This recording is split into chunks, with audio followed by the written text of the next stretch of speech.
I was trying to get Amigo to do a bit to start this episode, but whatever. Amigo in the morning. He's too wild.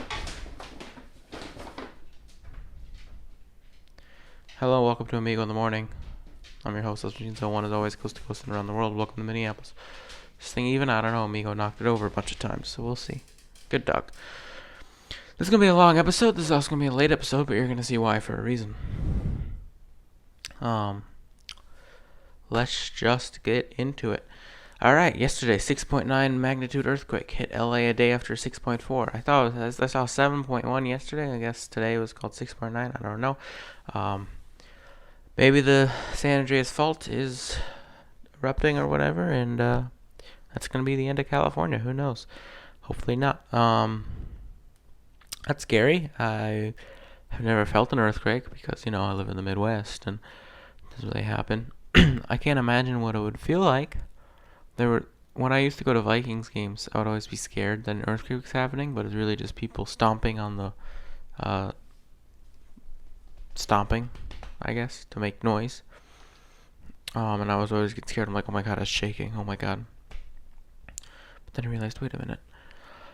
Minneapolis has a high of 81 degrees. It's going to be cloudy. New York City, high of 87 degrees, cloudy with little spots of storm chances. Miami has a high of 87 degrees. Houston has a high and partly cloudy. Houston has a high of 96 degrees and sunny. Los Angeles, high of 79 degrees. Beach hazard statement, and cloudy, and then sunny. I don't know what it is about LA where every day is cloudy in the morning, but then it gets sunny in the afternoon. I don't know. But it's crazy. Twins lost to Oakland on Sunday. Or not Sunday, Thursday. I keep thinking Thursday was Sunday. It was just such a weird situation. 7-2. It was a close game for a while. And then... Okay, alright. Close game for a while. Mike Morin gave up a grand slam. Barrios kind of collapsed in the 5th and 6th inning.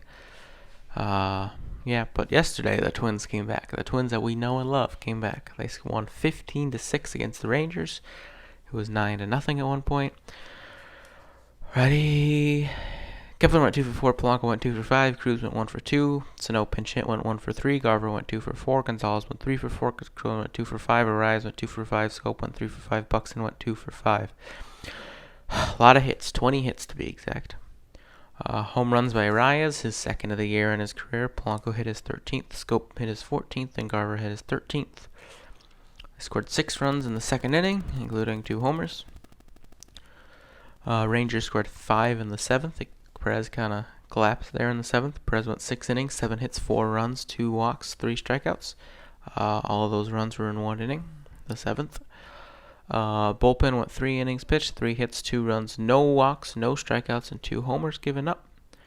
Samson for the Rangers went 3 1/3 innings pitched, 4 hits, 7 runs, no walks, 5 strikeouts, and 2 homers. He had more strikeouts than the Twins combined in 9 innings. He'd had in 3 1/3.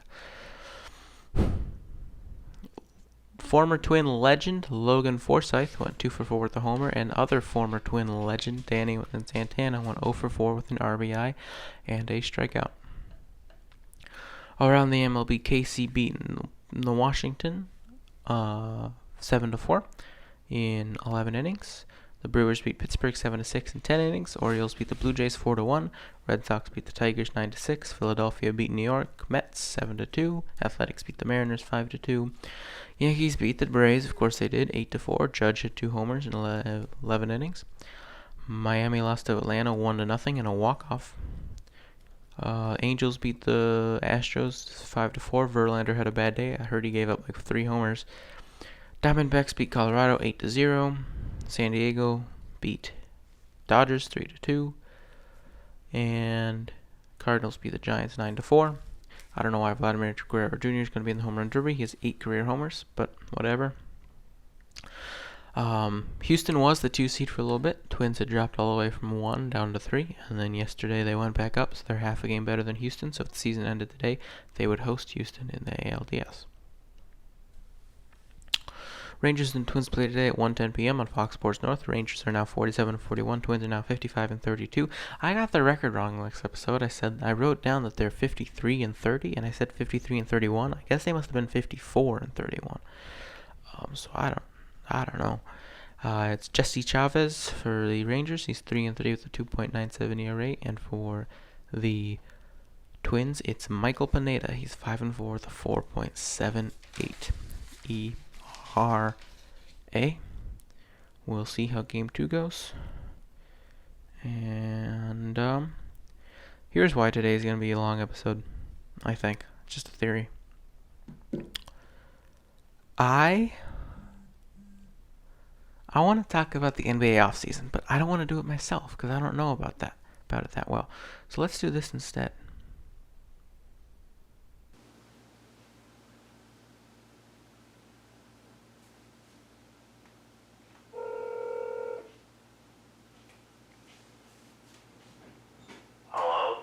Hello? Hi. Hi, welcome to Amigo in the morning. Am I live? Technically, you're on camera, but you're not live. Oh, no. Okay, let's go. Alright, so, I told you to Twins are good. Like Warriors. Yeah, we're a super team. Okay, I told you to write down some free agents. I want to go through any, and if there's any I didn't talk about them. So, Durant, 4 years, $164 million with Brooklyn. How do you feel about that? It's a waste of money. You're going to sit him out for 1 year. You're paying a guy in a wheelchair pretty much. Yeah, I don't think he should have gotten the max for this year at least. No. I think he should have gotten it for the next 3 years. I think he should have had a pay cut this season. I don't know. Brooklyn's going to be good because they also got Kyrie Irving, 4 years, $141 million. It's okay, but knowing how Kyrie is, I don't really know if he's going to mix with the rest of the team. He's not really a fun guy. Alright, how much of an upgrade is he over D'Angelo Russell? Maybe playing-wise, a little bit of an upgrade, but chemistry-wise, big downgrade. Alright, Kemba Walker, $141 million with Boston, 4 years. I mean, you're getting rid of Kyrie who's toxic. I mean, you're good. Kemba Walker was an MVP candidate for half of last year. Klay Thompson, 5 years, $190 million to stay with Golden State. I mean, Klay Thompson's Klay Thompson, so I don't really know what to say. I think the Warriors are still going to be good. I think without Durant, they're still a great team. I think Curry's a top 3 player in the NBA.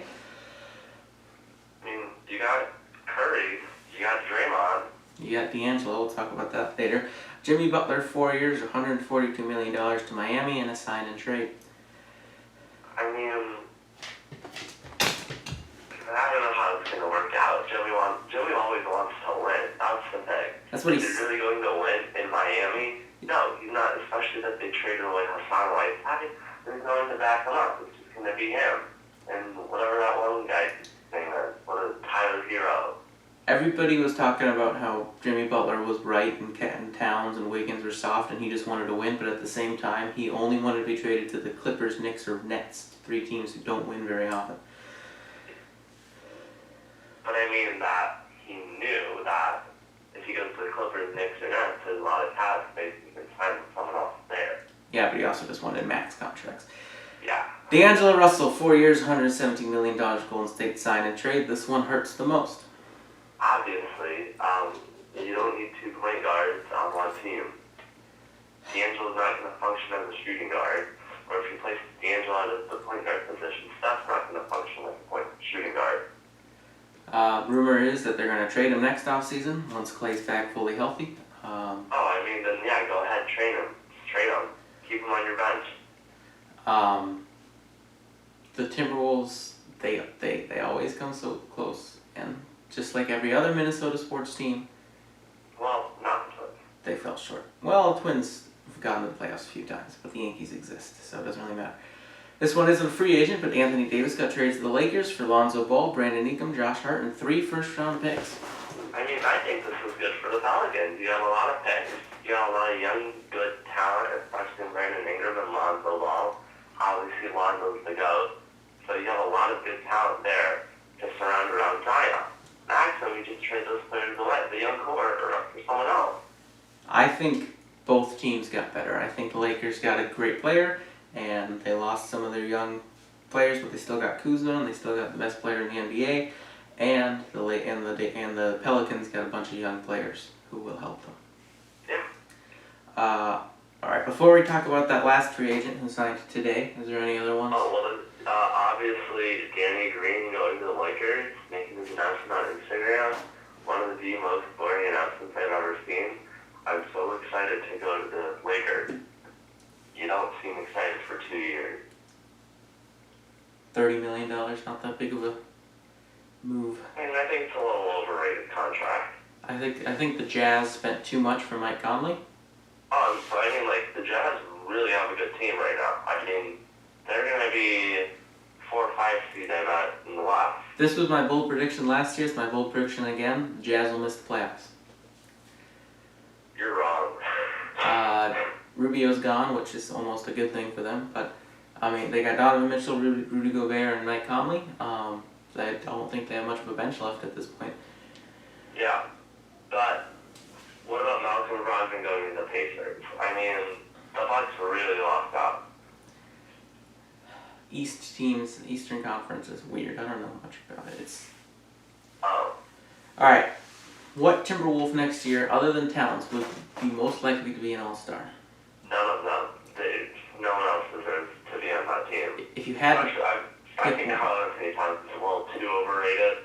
He's not that good, especially after his rookie season. He is a profile picture. His top performance was in his rookie season. He's not playing like he used to. He doesn't play too well, in my opinion. Well, if I had to pick one, it would be Josh Okogie. I think Josh Okogie will have a good year. He won't be an All-Star, but he is most likely, other than Towns, I think Towns will be an All-Star just because people know his name and they'll want to vote for him because he's a good choice. But I mean, the only All-Star game Josh Okogie is going to be in is in that Rising Stars Challenge. Yeah, probably, but most likely I'll pick, since we don't got Derrick Rose, who's a Piston. Oh, goodness. What a ripoff. I will not be... It's just because he goes back to the Eastern Conference, I think he's just going to get injured again. I mean, he got injured with the Bulls. He got injured with the Knicks. Where else did he go? Jazz? He didn't get injured when he was on the Timberwolves, so Eastern Conference is just a curse for him. He did, though. He missed like the last 2 months of last year. Okay, well, that was minor. This was like season-ending injury where he sits out the rest of the time. No, he didn't. He came back, he played good. All right, well, the big news before that happened last night, Kawhi Leonard, Paul George, Clippers. I don't really know how they're going to function together. I mean, it's not bad because once you add Patrick Beverly and some other players, then it's not going to be that bad. I think the Clippers got a lot better, but at the same time, I don't think chemistry will be right there. I think they won't reach their potential. I still would rather have LeBron and Anthony Davis than Kawhi Leonard and Paul George. Yeah. Clippers do have a good bench. They do have the reigning 2-time Sixth Man of the Year in Lou Williams. Okay. If Kawhi went to the Lakers or the Raptors, I would see them as instant contenders, but he went to the other LA team, and I think they're just going to be better, but not the best team in the West. Yeah, but they're gonna try to contend, and if you look at the 2021 free agency class, it's pretty good. So I'm pretty sure the Clippers probably have some space and money. They're gonna get rid of some of their younger players. Maybe trade away Patrick Beverly, maybe trade away Lou Williams. Add another superstar in the 2021 free agency, and there you go. You have a really close team to contend for a championship. They were the 8th seed last year. They already made the playoffs, and now they got 2 good players. Every year, the City Edition uniforms change. Do you have any choice for what you want the Timberwolves to look like next year for their 4th uniform? No, there's nothing that the Timberwolves. There's nothing special about Minnesota. Nothing special. I think they're going to keep one of the purple uniforms. Hopefully the white one. The white one looks better. Keep the purple black uniforms. Keep the throwback uniforms. Keep everything else. Bring back the green uniforms. You're done. You don't need anything else special. There's nothing special about Minnesota. The statement green uniforms are only worn on Saturday home games, and that bothers me because they're probably the best uniforms we have. I mean, the throwback uniforms could have been used a couple more times, in my opinion. Yeah. So, if I had... The idea I had last year was a white uniform that looks just like the home uniform with the stripes and everything, except it says Minnesota and all the text and stripes is black.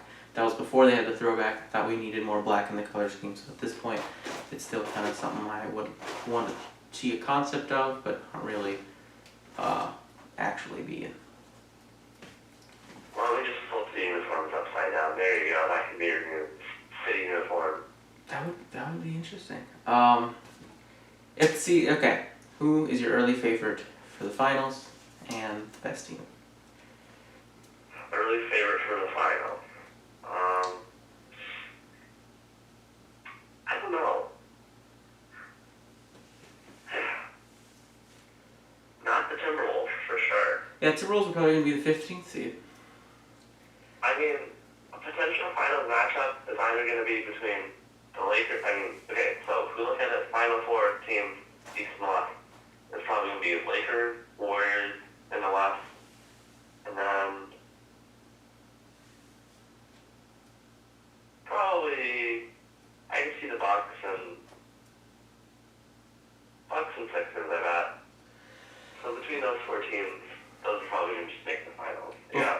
Before yesterday, the best team in the NBA I thought was still Golden State because Curry is still a very good player. I thought if Kawhi Leonard signs with the Clippers or the Raptors, they will be the best team. Instead, he signed with, or the Lakers or the Raptors, they'd be the best team. Instead, he signed with the Clippers.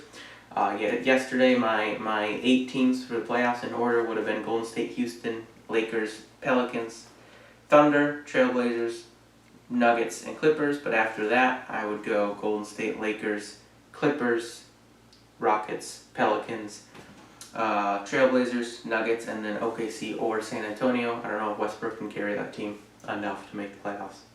I mean, I think the Mavericks have, I don't know.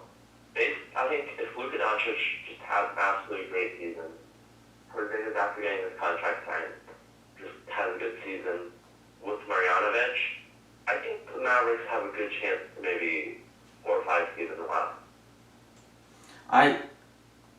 Mavericks, they got a young core. They got Kristaps, which I know you love. I think the Lakers have the better roster than Golden State, but I think it'll take a year for Davis and LeBron, 2 superstars, to gel together, and in 2020, they'll probably be the best team. Yeah, but I mean, another team that could win the finals is the Nets, probably. I mean, East. Kyrie Irving, Rodion Kurucs, who else is there? Joe Harris, the really tall guy. 3-point champion. I mean, I have a good chance to make it there too. I think the Nets are definitely gonna be the best team in the East the year after this one. KD's healthy again. For sure, yeah. But so this year I would probably see Golden State and Boston, and next year it would be Lakers and Brooklyn. I don't know the East as well, so it's not as detailed, but my 4 contenders are Brooklyn, Philadelphia, Boston, and Toronto. Kind of forgot about Milwaukee. I think they'll step back a little bit. I think they'll be probably the 4th or 5th best team in the East. But Brooklyn, Philly, Boston, and Toronto, I think, are going to be the 4 contenders. But right now, I think Boston wins the East. Okay. All right. Thanks for joining us on Amigo in the Morning. One last fact, the Twins absolutely killed it last night. I was at the game. Oh. 165 home runs before the All-Star break. I was there. Absolutely impressive performance by the Twins last night. Nelson Cruz really just had a good double. Arias really went off. Polanco on his birthday going off. Everyone except CJ Crum did pretty good. Cron got a double. It was almost a homer. Yeah, you're right. All right. So, Is that it? yeah. Welcome to Amigo in the Morning. Thanks for joining us. And Yeah, pleasure. say bye. Bye, Jason's 9 viewers. Oh, wow. That was too personal. So yeah, that was our first guest. He called it in because, we just planned it the other day. Talked about NBA offseason. And, all right, today's Q&A question, what is your favorite flavor of chips? For this, I'm not going to count Takis and Cheetos as chips because that's separate, and one of those would probably be my favorite. Probably 3 years on mine. But favorite chip flavor would either be jalapeno and cheddar, or sea salt and vinegar, or just salt and vinegar, depending on what kind you get. Brand, Old Dutch, probably at least for the jalapeno. For salt and vinegar, Old Dutch is very good. And yeah, probably Old Dutch actually, so for salt and vinegar and jalapeno and cheddar. You can't taste the cheddar and jalapeno and cheddar. I don't like cheese very much, so just the jalapeno is good. Some other contenders, Old Dutch dill pickle, those are pretty good, but they're not quite at that level. At the end of our episode, we spin the wheel to see if we get a motivational quote, a fun fact, or a piece of advice. Today we will get a